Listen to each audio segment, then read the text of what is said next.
ओम साई राम। साई संजीवनी की दुनिया में आपका स्वागत है। आज श्री बाबा कहते हैं, तुम मुझ पर इतना भरोसा करते हो, दिन रात मेरी सेवा किया करते हो, मेरा ही निरंतर ध्यान किया करते हो, फिर भी इतना भयभीत क्यों हो जाते हो छोटी छोटी बातों को लेकर। तुमने अपने जीवन में कितनी चुनौतियां देखी हैं और हर चुनौती से तुम निकले हो बाहर। तुम जानते हो और तुम कहते भी हो, साईं आपकी बड़ी कृपा है। उस कृपा का अनुभव तो तब होगा तुम्हें जब तुम निर्भय निश्चिंत हो जाओगे, निडर हो जाओगे। कितनी भी बुरी परिस्थिति हो तुम्हें भयभीत ना कर सकेगी। तब तुम जीत जाओगे, तब तुम्हारा साईं जीत जाएगा। तुम्हें मुझे प्राप्त करने के लिए कोई विशेष साधन करने की आवश्यकता नहीं है।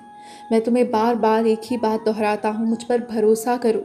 तुम किसी का भी नाम लेते हो, जब तुम राम कहते हो, जब तुम शिव मंदिर में जाते हो, जब तुम कृष्ण को पूजते हो, कृष्ण को दुलार करते हो, कृष्ण की सेवा किया करते हो, तुम मुझे उनसे भिन्न ना करो।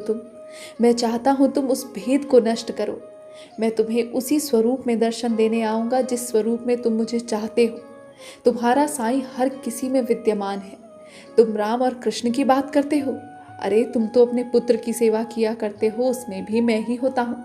मैं देखता हूँ कैसे तुम मुझे डांटते हो, फटकारते हो और फिर प्रेम से दुलारते हो। तुम अपने साईं को क्यों एक मूर्ति में समा कर बैठे हो? तुम्हारा साईं तो सर्वव्यापक है। सिर्फ शिरडी तक सीमित मत करके रखो मुझे। मैं तो सर्वव्यापी हूँ, कण कण में व्याप्त हूँ।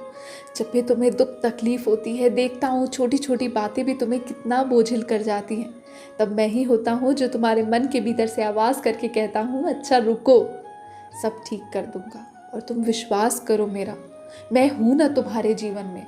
यदि तुम्हें मेरे चरण मिले हैं तो निश्चिंत रहो, साईं सब संभाल लेगा, सब संभाल लेगा। मैं जानता हूँ तुम्हें ये घोर अंधकार दिखाई दे रहा है, पर भरोसा करो मेरा, अंधकार कितना भी बड़ा क्यों ना हो, सूर्य को आने से रोक नहीं सकता।